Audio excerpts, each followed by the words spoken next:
সুপ্রিয় দর্শক আসসালামু আলাইকুম। 13 আগস্ট বুধবার দেখতে পাচ্ছি একটি ঘূর্ণিঝড় এই মুহূর্তে লাইভ আপডেটে ভারতের দিকে এই ঘূর্ণিঝড়টির প্রভাব কিন্তু পড়তে পারে, এর ইফেক্ট কিন্তু বাংলাদেশেও পড়বে। তো এই মুহূর্তে দেখতে পাচ্ছি বাংলাদেশের দক্ষিণের দিকে কিন্তু 13 থেকে 20 কিলো 17 কিলো দেখতে পাচ্ছি আমরা এই মুহূর্তে, কিন্তু তার বেশিও কিন্তু হতে পারে। 30 থেকে 35 কিলোমিটার বেগেও কিন্তু এই ঘূর্ণিঝড়টি আশ্রয় পড়তে পারে বাংলাদেশের দিকে। এই ঘূর্ণিঝড়ের ইফেক্টে কিন্তু 13 তারিখ বৃষ্টিপাত কোথায় কোথায় হবে, বৃষ্টিপাত কিন্তু 13 তারিখ বুধবার কিন্তু বাংলাদেশে রয়েছে। তো কোথায় কোথায় বৃষ্টিপাতটি হবে আমি এই মুহূর্তে লাইভ আপডেট আপনাদেরকে দেখাই দেবো। তো এবারে আমি যদি বজ্র ও বৃষ্টি মোডে যাই, তাহলে বজ্র ও বৃষ্টি মোডে গেলে আমরা বৃষ্টির পরিমাণটা আসলে দেখা দিতে পারবো কোথায় কোথায় বৃষ্টিটা হবে। তো এই মুহূর্তে সকালের দিকে যদি যাই, তাহলে সকালের দিকে তেমন বৃষ্টিপাত নেই, তবে দেখতে পাচ্ছি এই বিশাল অতি থেকে অতি ভারী বৃষ্টি রয়েছে। সেটি হচ্ছে বাংলাদেশের ঠাকুরগাঁও, বোদা, পঞ্চগড়, দেবগঞ্জ, ঝাঁকিগঞ্জ এই দিকটায় লক্ষ্য করে, এবং ভারতের কিশোরগঞ্জ, শিলিগুড়ি এই দিকটায় লক্ষ্য করে, কোচবিহার, আলিপুরদুয়ার, দুর্গাপুর এই দিকটায় লক্ষ্য করে কিন্তু অতি থেকে অতি ভারী বৃষ্টি রয়েছে। এবং জলপাইগুড়িতে দেখুন, জলপাইগুড়িতে অতি থেকে অতি ভারী বৃষ্টি কিন্তু রয়েছে। এটা কিন্তু ভারতের দিকে বৃষ্টিপাত, এবং বাংলাদেশের কয়েকটি জেলায় বিক্ষিপ্ত আকারে বৃষ্টিপাত রয়েছে, যেমন সিলেট, শিলচরের দিকে ঝিরিঝিরি। তার পরবর্তী সময় গেলে আমরা আসলে দেখতে পাবো, যদি দুপুর 12টায় যাই, একটু নেটের সমস্যার কারণে দুঃখিত।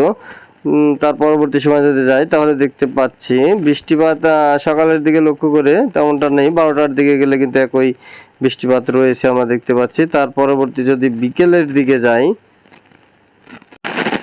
বিকেলের দিকে গেলে দেখুন দেখতে পাচ্ছি ঢাকার দিকে কিন্তু বৃষ্টিপাত, ঢাকা, খুলনা, বরিশাল, মেহেরপুর, কলকাতা, মুর্শিদাবাদ এদিকে লক্ষ্য করে ঝিরি ঝিরি বৃষ্টিপাত রয়েছে। বেশি বৃষ্টিপাত এমনটা কিন্তু নয়, বৃষ্টিপাত রয়েছে কিন্তু অতি অল্প বৃষ্টি রয়েছে, অতি অল্প বৃষ্টি রয়েছে। তো তার পরবর্তী সময় তো বৃষ্টির পরিমাণে গেলে আমরা দেখতে পাবো যে আসলে বৃষ্টিপাত কেমন রয়েছে। তো চলুন আমরা বৃষ্টিপাত পরিমাণে দেখে আসি লাইভ রাডারে। বৃষ্টির পরিমাণে আমরা যদি দেখি, তাহলে লাস্টটা আমরা এখানে দেখতে পাচ্ছি 12 ঘন্টা, আমরা 24 ঘন্টাতে গিয়ে যদি দেখি, তাহলে দেখুন কি পরিমাণে বৃষ্টি রয়েছে। বৃষ্টি উত্তরবঙ্গের দিকে অতি থেকে অতি ভারী বৃষ্টি, রংপুরের দিকে বৃষ্টি রয়েছে, এবং ঝিরি ঝিরি বৃষ্টি কালাই, ময়মনসিংহ, সিলেট আর ঢাকার দিকে হালকা মাঝারি বৃষ্টি। খুলনাতে বৃষ্টি তেমন নেই, বরিশালের দিকে ঝিরি ঝিরি হতে পারে, নাও হতে পারে, কিন্তু বৃষ্টিপাত বেশি হবে সিলেটের দিকে এবং শিলচরে, ময়মনসিংহ, কালাই। উত্তরবঙ্গে কিন্তু অতি থেকে অতি ভারী বৃষ্টি রয়েছে। ভারতের পূর্ণিয়া, মালদা এবং বাংলাদেশের প্রতিটি জেলায় কিন্তু তামাতে কিন্তু ফাঁকে থাকছে, দক্ষিণে বেশি বৃষ্টি নেই, এবং ভারতের কলকাতাতেও তেমনটা বৃষ্টি নেই। কলকাতা, মুর্শিদাবাদ, মালদাতে বৃষ্টি রয়েছে হালকা। তো মুর্শিদাবাদ দিকে সাকরাই, পাকিগঞ্জ এই দিকটা লোক করে বৃষ্টিপাত নেই, আমরা লাইভ ডাটাই দেখতে পাচ্ছেন। তো তাপমাত্রা কেমন থাকবে দেখে নিই, চলুন।